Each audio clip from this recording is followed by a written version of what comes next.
Romanos, capítulo 12:2, dice: no os conforméis a este siglo, sino transformaos por medio de la renovación de vuestro entendimiento, para que comprobéis la buena voluntad de Dios, agradable y perfecta. Muy bien.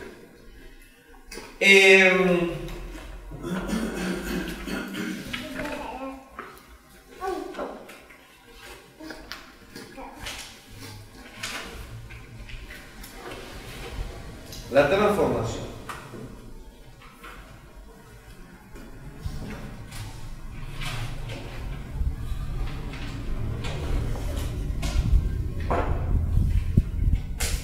Se me fue la transformación. ¿Por qué es importante la transformación en el servicio?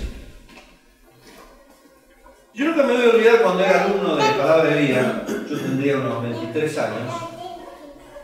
Y un hermano de una iglesia contactó a otra iglesia. Esta otra iglesia, ¿vieron esas iglesias que son de comunidades extranjeras?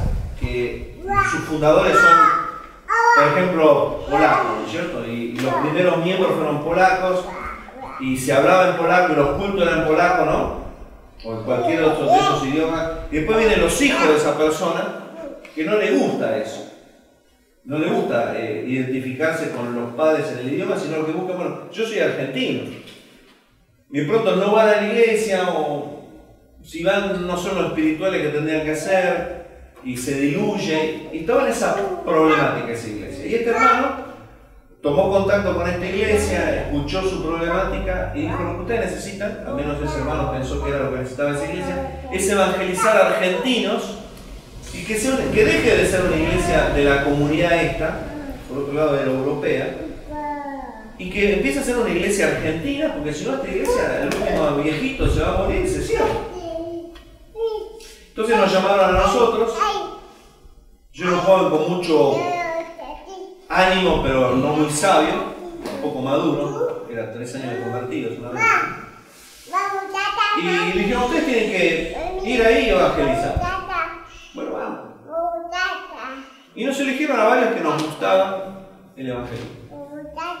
Y cuando fuimos a la iglesia estaba el pastor, un muchacho joven de unos 30, 35 años, y había 2 miembros ya ancianos que estaban preparando el té para cuando nosotros regresemos.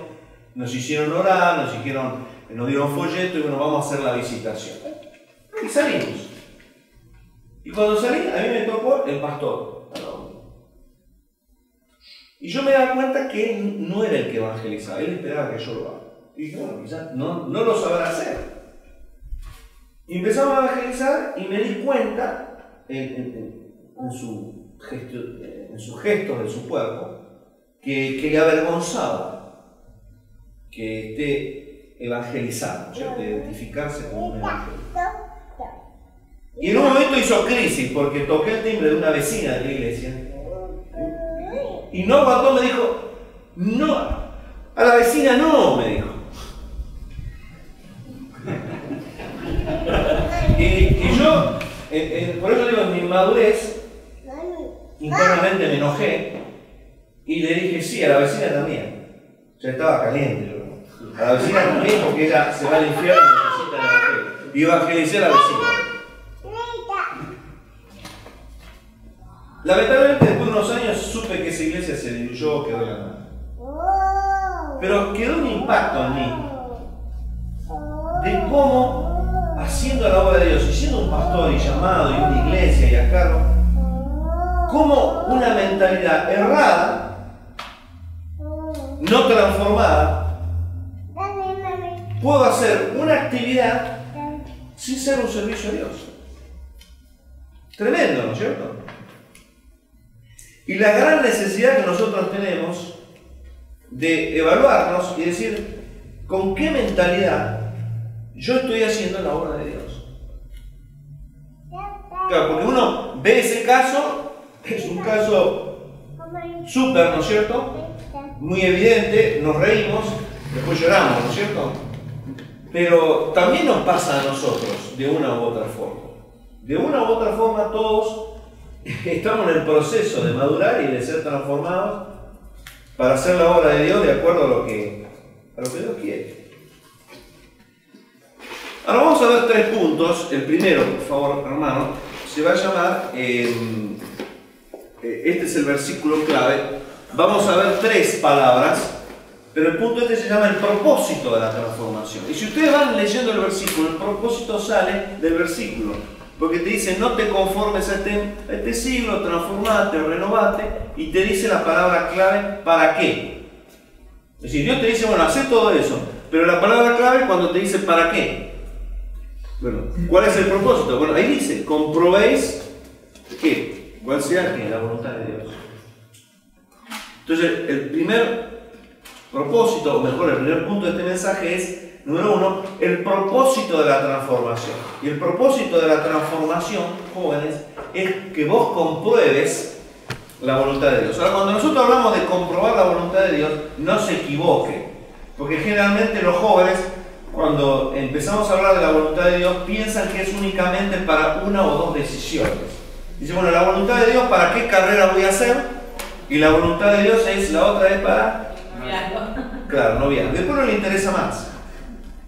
Y cuando habla la Biblia, la voluntad de Dios es un estilo de vida, una perspectiva donde tu vida entra en armonía a los propósitos de Dios en todas las áreas de tu vida. ¿Me hago entender? Bueno, eso es como Dios lo dice. Entonces, vamos a ver el siguiente slide, por favor, que dice que el propósito de la transformación es comprobar la voluntad de Dios en todos los órdenes de mi vida. Es decir, cómo Dios quiere que yo trabaje, cómo tiene que ser mi matrimonio, como padre, como siervo de Dios, como hijo, como vecino, como ciudadano de este país, como hijo de Dios, con mis familiares, todo. Todo, ¿ok? Entonces vamos a ver un glosario, como es un diccionario de lo que vamos a estar hablando, y vamos a en primer lugar hablar de la palabra esa que dice no os conforméis a este siglo. Cuando dice no os conforméis a este siglo es el mundo. No tomemos, la idea es la forma de este mundo. Esa es la palabra, conformarse, da la misma figura, es decir, y conformarse, dar la misma figura o apariencia que el mundo. Entonces, en un idioma, nosotros que somos los líderes de los adolescentes, le decimos, chicos, no tienen que ser creyentes gelatina. Entonces le damos la idea de que cuando la gelatina está caliente, la ponemos en un molde triangular, y cuando se endurece, ¿de qué forma va a ser la gelatina? Triangular. Va a poner circular, circular, cuadrada, cuadrada. Entonces le hablamos a los adolescentes de no ser creyentes gelatina, es decir, que se amoldan de acuerdo al medio en donde están. Eso es la idea, ¿no es cierto? Entonces esa palabra dice, ustedes no se amolden al mundo, a este sistema del mundo. Mira, es la palabra conformar a, con apariencia. Significa conformarse a uno mismo, darse uno la forma de ser conformado. Y este verbo, dice ahí, tiene una referencia más especial a aquello que es algo transitorio, mutable, inestable. Nunca va a hablar de una transformación interna, es algo externo, que no tomemos externamente la forma de vida, el estilo de vida del mundo. Y cuando hablamos del mundo, ustedes saben que está hablando de cosmos, es decir, ese sistema organizado por Satanás con principios diabólicos, como es el principio de la violencia, de la sensualidad, del egoísmo, del materialismo, ¿no es cierto? Entonces, el cristiano es llamado, una vez que dedicó su vida a Dios, a seguir en esa dedicación, como nos decía ayer Horacio, pero una de las formas de hacer eso práctico es no hacer cosas. Siempre la voluntad es, no hagas esto, pero haz lo otro. La Biblia que dice, huye de las pasiones juveniles, pero sigue con lo que el corazón limpio invoca a Dios. Despojate del viejo hombre, renovate y vestite de nuevo hombre. Desechar el pecado, dice 1 Pedro 2:1, y ¿sí? Desear como el niño recién nacido la leche espiritual. No améis este mundo, pero transformate con la palabra de Dios. No améis el dinero, pero seguid la piedad. Siempre es ese equilibrio, para que vos sepas si sos un hombre de Dios o no. Siempre el hombre de Dios está huyendo de algo, pero siguiendo algo. Sigo la piedad y huyo del pecado. Es decir, vos no podés huir del pecado si no estás siguiendo a Dios. Y no podés seguir a Dios si no estás huyendo del pecado. Son las dos cosas necesarias. Y acá nos está diciendo eso. Vamos a ver la siguiente palabra, que también nos está hablando ahí. Renovar. Acuérdate que dice, no os conforméis a Dios, sino transformados por medio de ¿qué? De la renovación de vuestro entendimiento. Y habla ahí de un ajuste de la visión moral y espiritual y del pensamiento a la mente de Dios. Por eso estoy diciendo, no es un área, noviazgo, no es un área, las finanzas, es todo. Es decir, yo me voy a renovar en mi mente y el resultado va a ser que yo me estoy amoldando al pensamiento de la mente de Dios en toda mi forma de vivir. Entonces, en este pasaje se está haciendo énfasis a la disposición del creyente de no amoldarse, pero estoy dispuesto a pensar como Dios. Estoy dispuesto a ser como Dios me pide, ¿sí? Y la otra palabra, bueno, vamos a ir ahí a Efesios 4, 22, 24, donde dice, despojados del viejo hombre, renovados en el espíritu de vuestra mente, vestidos de Jesucristo. Y luego ¿qué dice? El que hurtaba, no hurte más, sino que ahora ¿qué? Trabaje. Y todo empieza a ser así, ¿no es cierto? No digamos palabras, digamos, pecaminosas, sino ser la necesaria para la edificación. Entonces, Efesios 4 nos da la ilustración de cómo sería esa renovación. Ahí dice, versículo 25, por lo cual, desechando la mentira, hablar ¿qué? La verdad. Dice el versículo 28, el contado no hurte más, sino ahora ¿qué? Trabaje, haciendo con sus manos lo que es bueno, ¿para qué? Para que tenga que compartir con el que padece necesidad. Ninguna palabra corrompida salga de vuestra boca, sino que la que sea buena para la necesaria edificación, a fin de dar gracia a los oyentes. Es decir, es una ilustración de lo que es la renovación. Esto no, esto sí. Esto no, esto sí. Y por último nos habla de la transformación, es la palabra de griego metamorfosis, metamorfó, y por medio que sí esa es una transformación interna hacia afuera, y esta es la misma palabra que se utiliza cuando Jesucristo estaba en el monte de los olivos y él de pronto resplandeció, llamó a los discípulos y la idea, lo que él hizo ahí es, digamos, Dios cubrió con el cuerpo de carne del Señor la gloria de Dios y en ese momento él se transfiguró, dice la Biblia, hubo una metamorfosis, es decir, se abrió ese cuerpo que estaba cubriendo la gloria de Dios y ellos vieron otro Cristo, vieron a Dios, un ser transfigurado, transformado de adentro hacia afuera. Bueno, esa palabra es lo que nosotros hablamos cuando una oruga se transforma en una mariposa. Hay una metamorfosis, dicen los científicos. Esa es la palabra. Es un cambio, ¿no es cierto?, genético que está provocado, ¿no es cierto?, por Dios, a mostrar realmente la naturaleza de la oruga, que es ser una mariposa. Entonces, esto de la transformación es cambiar en otra forma. En Romanos habla de creyentes que estaban obligados a efectuar un cambio total que en el poder de Dios hallará su expresión en el carácter y la conducta. Antes yo era una persona explosiva, me enojaba, entraba en ira. Dios hizo un cambio en mi conducta, en mi forma de pensar, en mis emociones, y hoy día he aprendido a estar bajo control y ser manso, por ejemplo, ¿no es cierto? 2 Corintios 3:18 habla sobre ir de gloria en gloria. Somos transformados por el Espíritu de Dios a la imagen de Jesucristo de gloria en gloria. ¿Y cuál es el resultado? Es comprobar la voluntad de Dios. Qué interesante que ahí no dice que conozca, dice comprobar. La palabra comprobar es el hecho en que yo ya la ensayé, yo ya la probé y la aprobé, la experimenté para aprobarla. La voluntad de Dios hay que vivirla, y mientras uno la va viviendo y va viviendo la palabra de Dios, por ejemplo en tu matrimonio, decir, bueno, realmente ¿qué significa amar a mi esposa? ¿Qué significa ser sujeta a mi esposo? Y uno va probando y va mostrando eso, y de pronto dice, no, esto no era así. Yo pensaba que era así.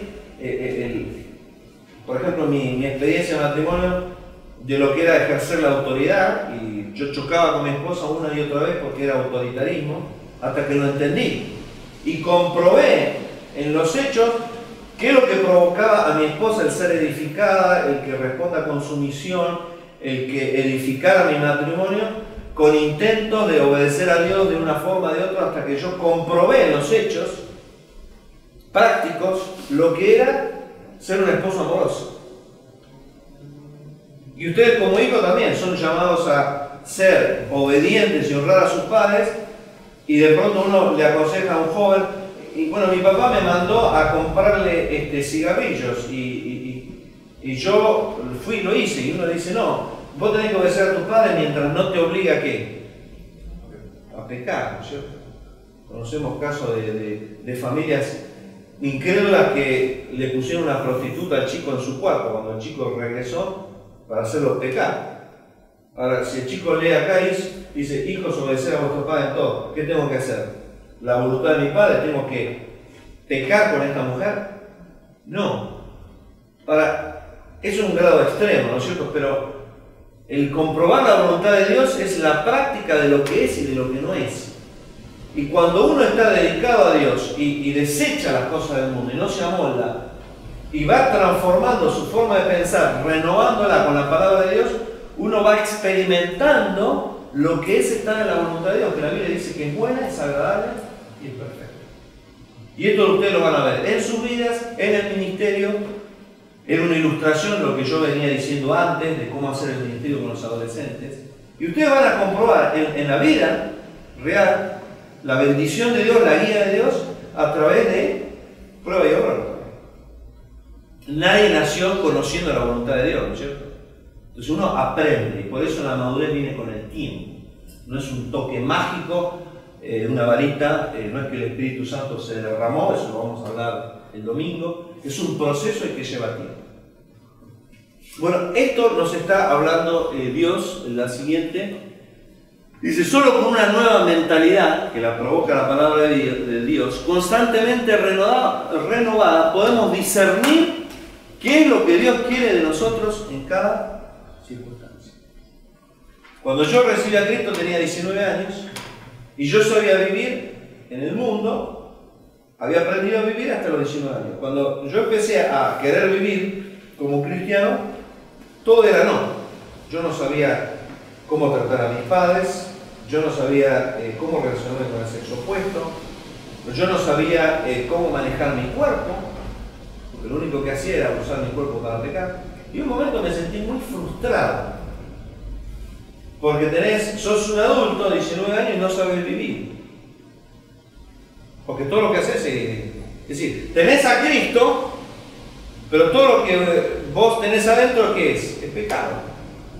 Entonces, tenía que haber una renovación de mi forma de pensar para que yo aprenda a tratar a mis padres, para que yo aprenda a tratar a las chicas de la iglesia, para que yo aprenda a cómo manejar mi cuerpo, qué cosas decirle no, qué cosas sí. Fue un vivir y fue una crisis.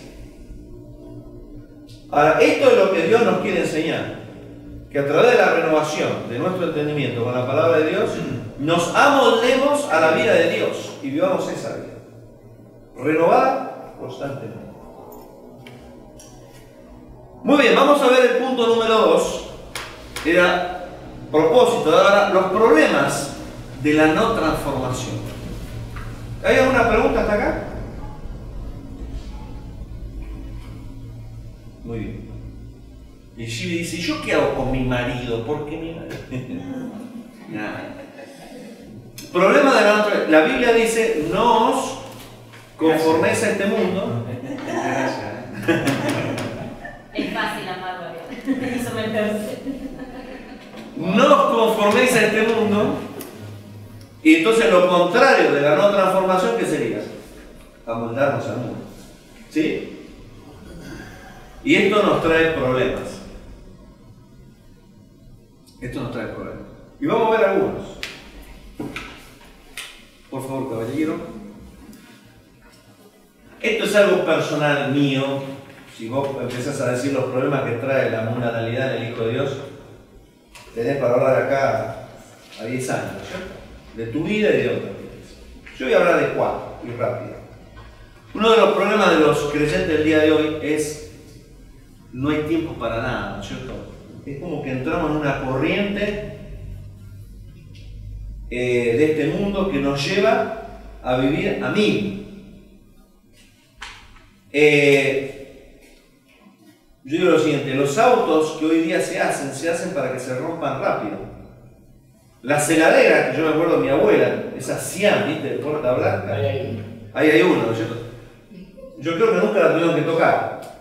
Bueno, antes se hacían las cosas para que duren para siempre. Y la mentalidad del fabricante era eso. Es decir, esto es un producto bueno porque te dura mucho. No, hoy día lo hacen y hay ingenieros que diseñan, mi arquitecto, no sé.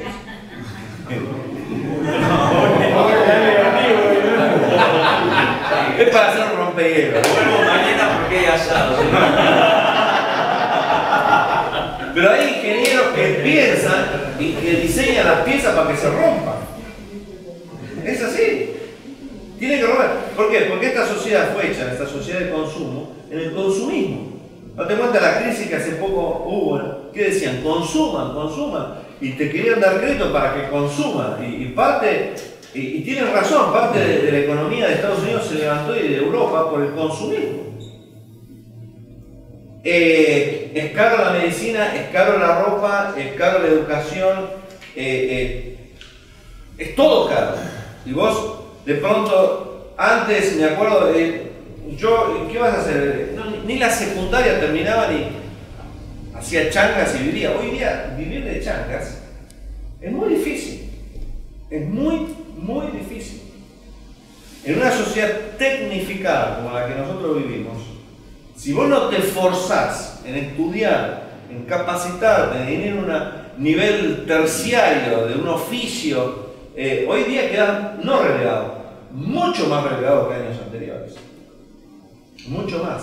Es decir, no hay nada de pecaminoso ni ambicioso el hecho de anhelar estudiar más y quizás trabajar menos, ganar más y tener más equilibrio en tu vida. Pero todo está hecho este mundo para que te atrape y entres en esa corriente y vayas a 1000.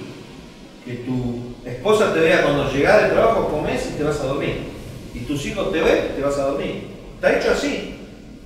Está hecho para que los creyentes se sienten, escuchen el mensaje y se van.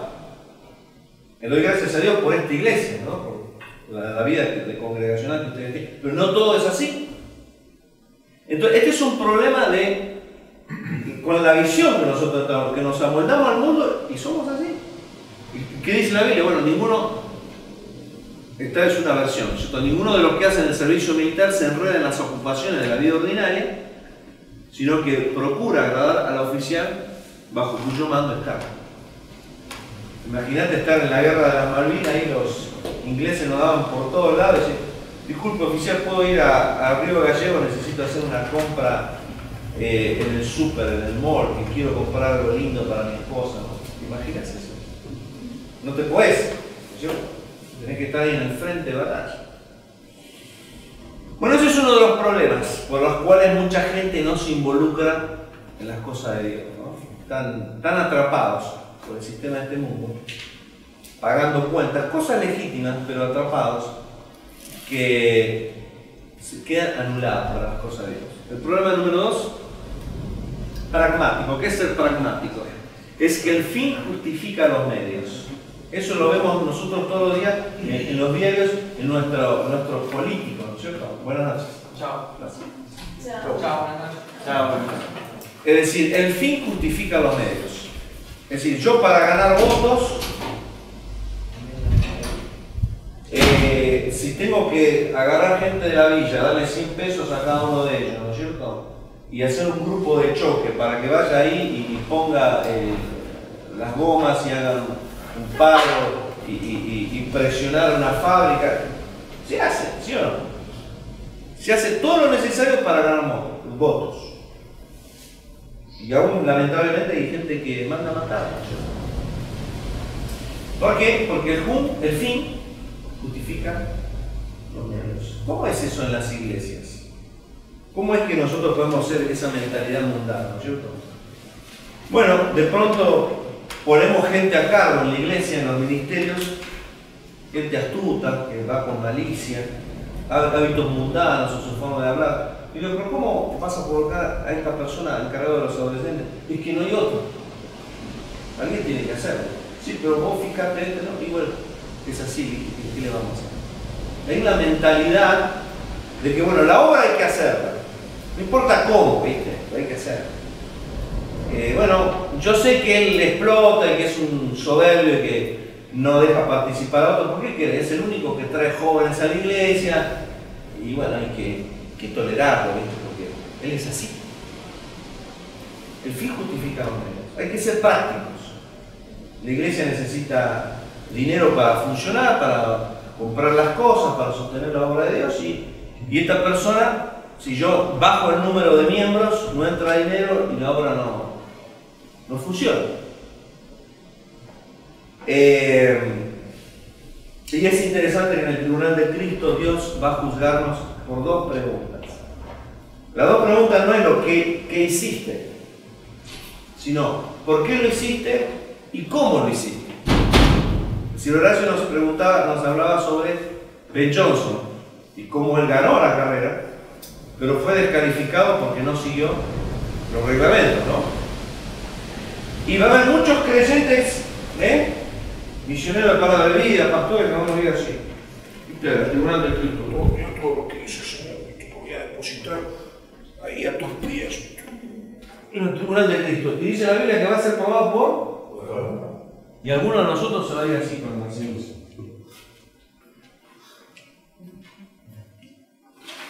Diciendo que todo lo que yo hice, ¿cómo es eso? Es que Dios no miró lo que uno hizo, sino en primer lugar, ¿qué te motivó a hacerlo? La gloria de Dios. Y después, ¿cómo lo hiciste? ¿Lo hiciste en la carne, con métodos mundanos?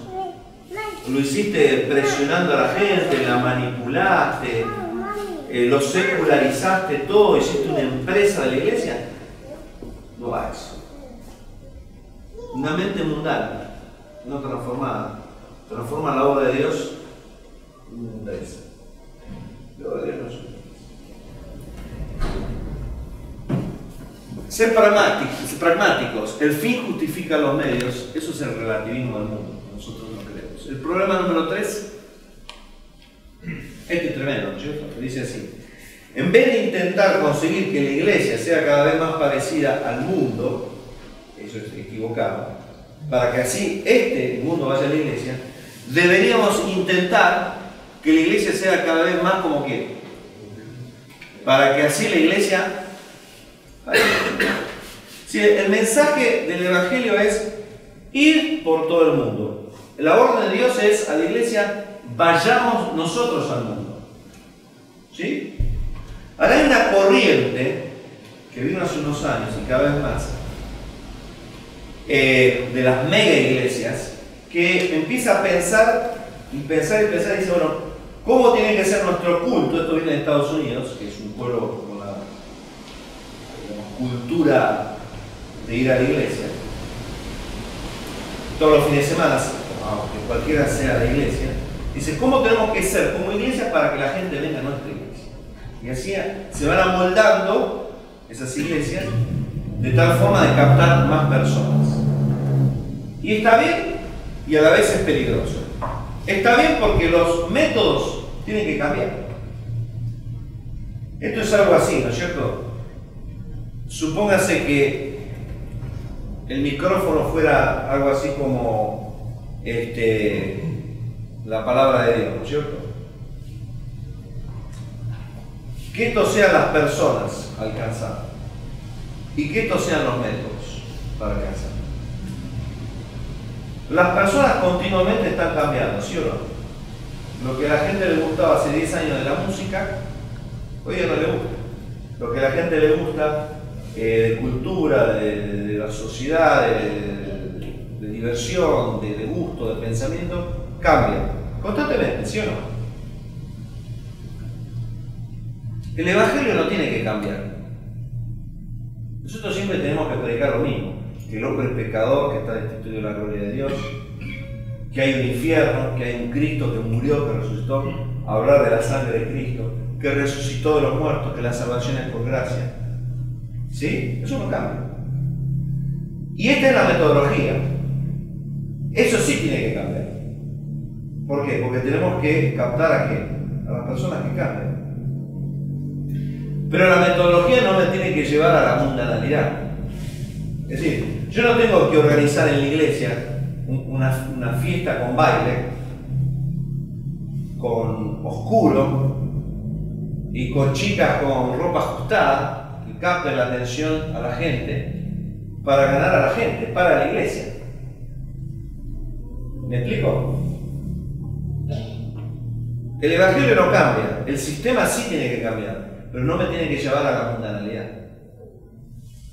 Entonces hoy día la iglesia, me acuerdo cuando se predicaba con el franelógrafo, con el pizarrón, después el retroproyector, cuando yo era un adolescente, y nosotros peleamos y discutíamos con los ancianos porque los ancianos decían no. Dice, a nosotros nos enseñaron que hay que predicar con la Biblia abierta, el retroproyector no. Y nosotros decíamos, el retroproyector sí, hermano, porque en las universidades se utiliza, es un método visual, está comprobado que el 80% de lo que se recuerda es por vista de lo visual. No, hermano, decían, ustedes son jóvenes, quieren cambiar las cosas, pero es con la Biblia. Y hoy día estamos ya no usando el retroproyector, ya quedó viejo eso. Estamos usando el cañón, ¿sí? Es decir, esto cambia. ¿Y está mal o está bien? Está bien. Pero nosotros no estamos mostrando acá películas eróticas, ¿no? Para llamar la atención a la juventud. ¿Entienden la diferencia?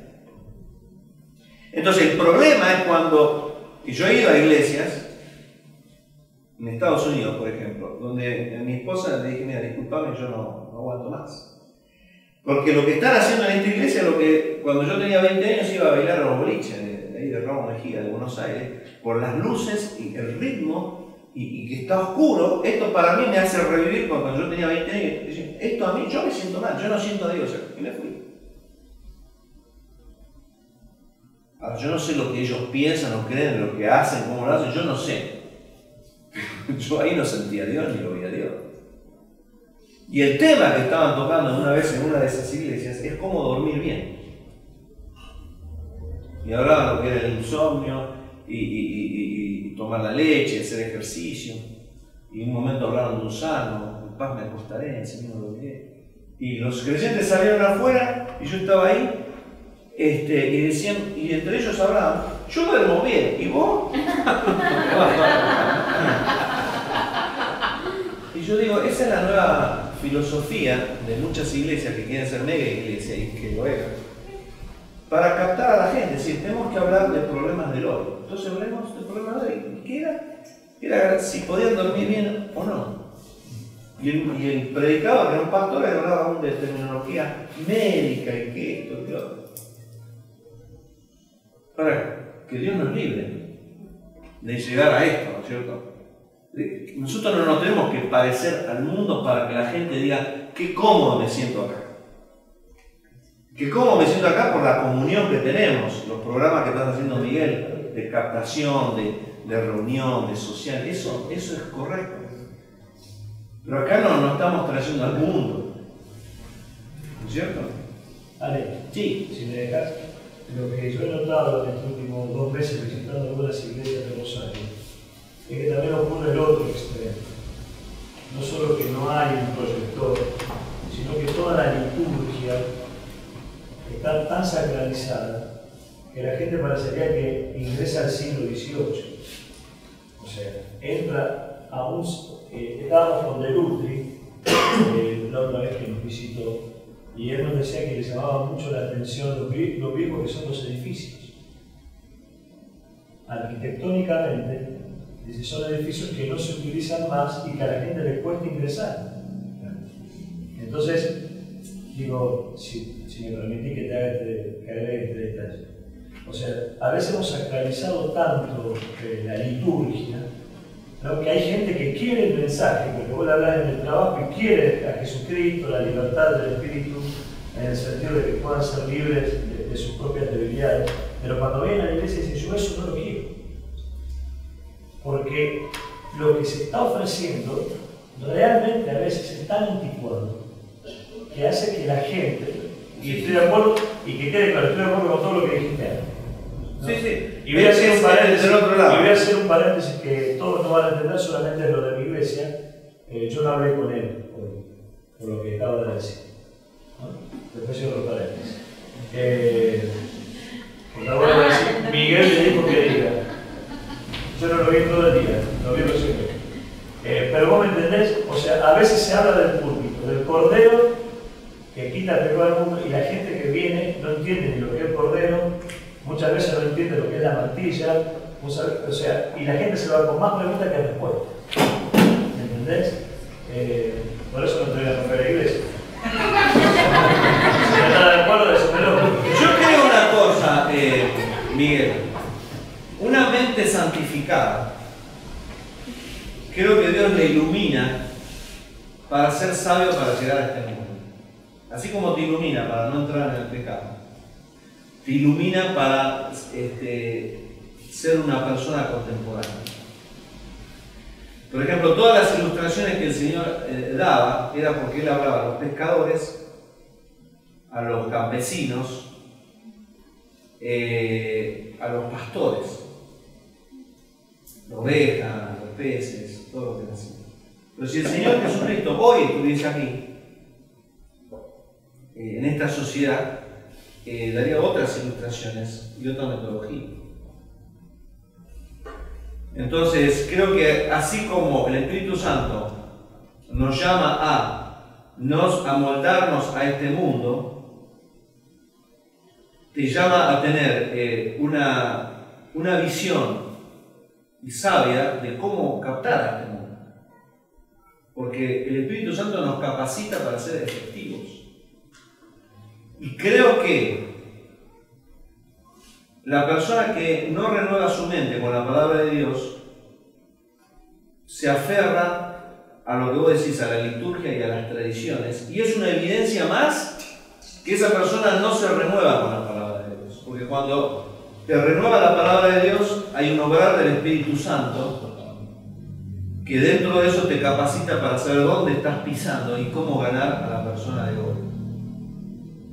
Si vos estudiás, por ejemplo, el apóstol Pablo, en las primeras partes de las epístolas, él trata la problemática de ese tiempo, es decir, te está hablando de los gnósticos, te estaba hablando de los estoicos, te estaba hablando sobre los gálatas judaizantes. Es decir, él en un momento les habla a los judíos y a los griegos, dice, como vuestros propios profetas, vuestros propios poetas dicen, de un linaje somos. Es decir, él leía a los poetas de ese tiempo en el cual él evangelizaba. Él conocía lo que la gente recibía y el conocimiento que tenía de los griegos, de los judíos.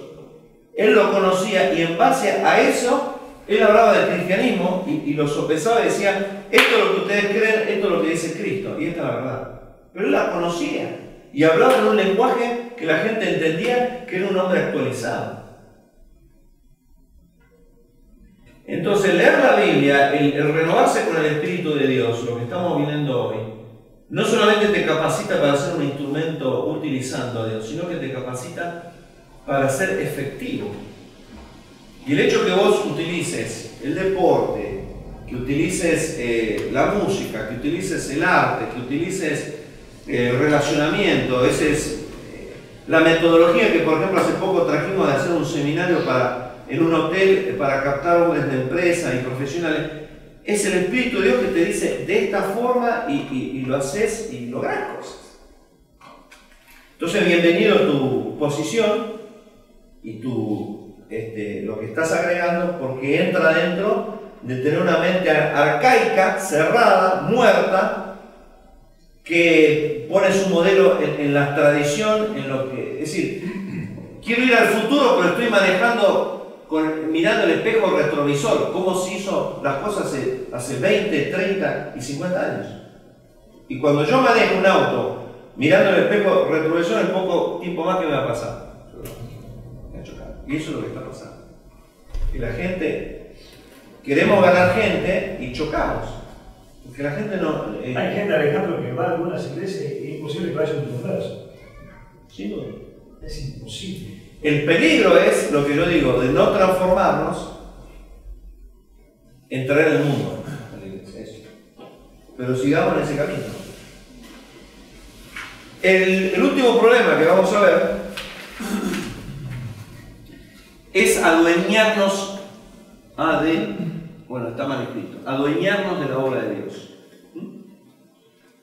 Y es cuando yo empiezo a hacer política en la obra de Dios, el amiguismo, ¿cierto? Perjuicios. Pero no voy a trabajar con esta organización porque ellos una vez dijeron algo que Don Gilberto dijo que no, entonces como A es igual a B y B es igual a C, eso quiere decir que A es igual a C, entonces si él lo rechazó, hace 50 años dijo eso, nosotros también, entonces, prejuicios. Hace poco, en una nueva misión que llegó acá a la Argentina, había un muchacho encargado de esa misión y ya no está más, está en otro país y hay uno nuevo. Y digo, che, ¿por qué? Le dije al director de esa misión de otro país, ¿por qué este hombre no está más acá? Si antes era el director acá de esta misión, acá en Argentina. Dice, porque la crema del liderazgo de Argentina era un puesto muy codiciado y lo tiene el hijo de uno de los grandes, me dice. Y es así.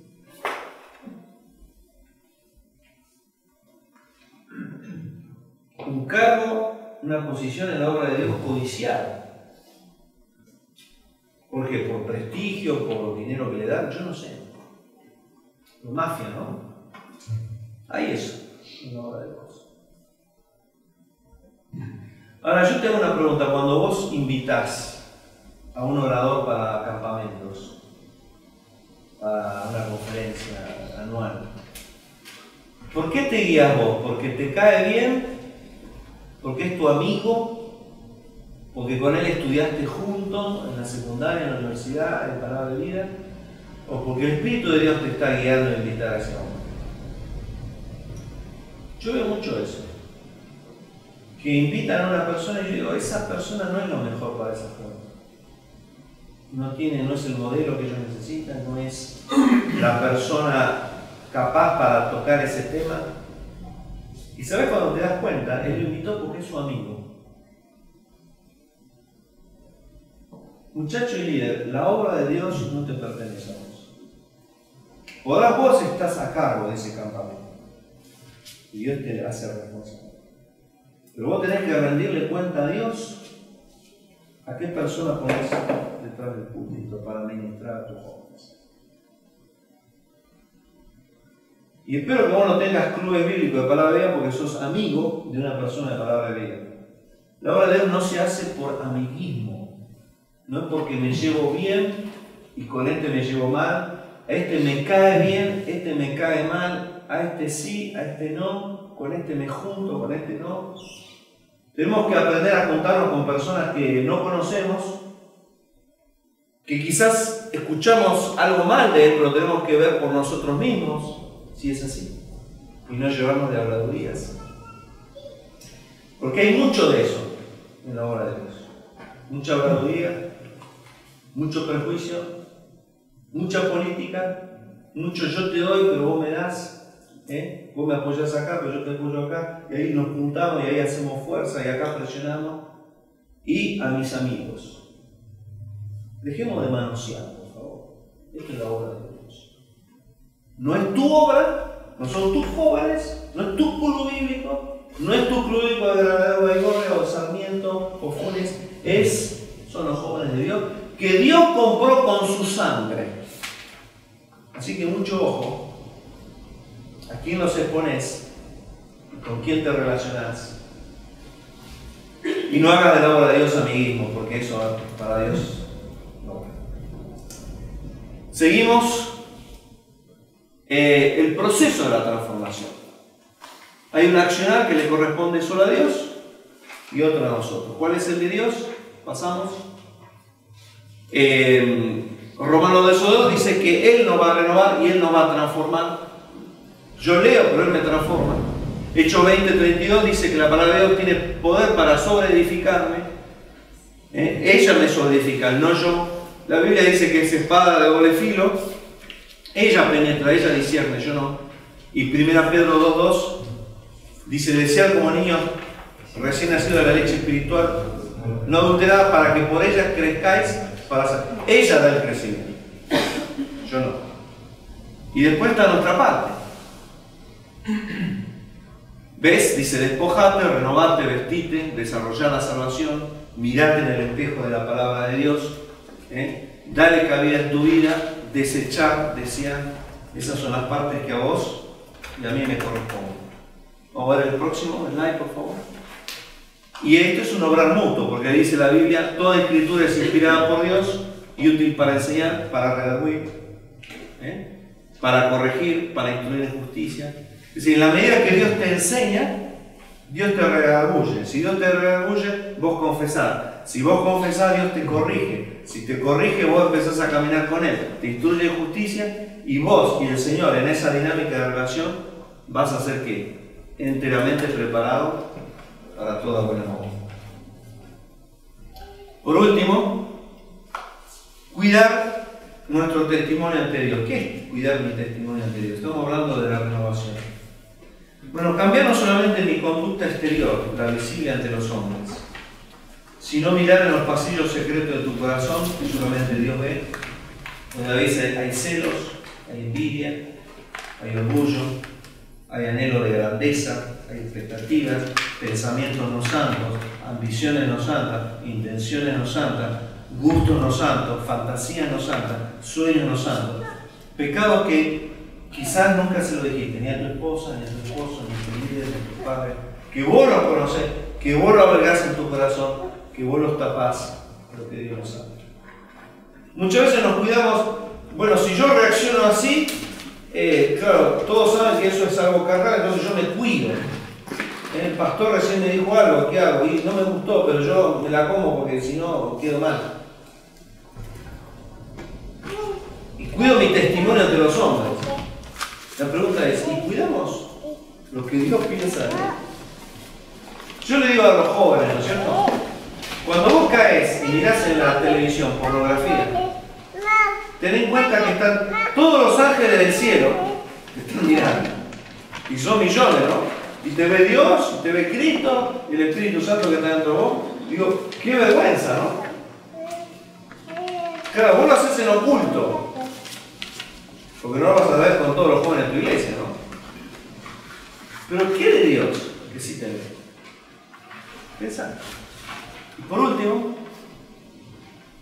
resultado, comprobarás la buena voluntad de Dios, que es buena, que es agradable y que es perfecta. Salmo 92:2 dice que así florecerá el fruto como la palmera después de esa comparación que tenemos.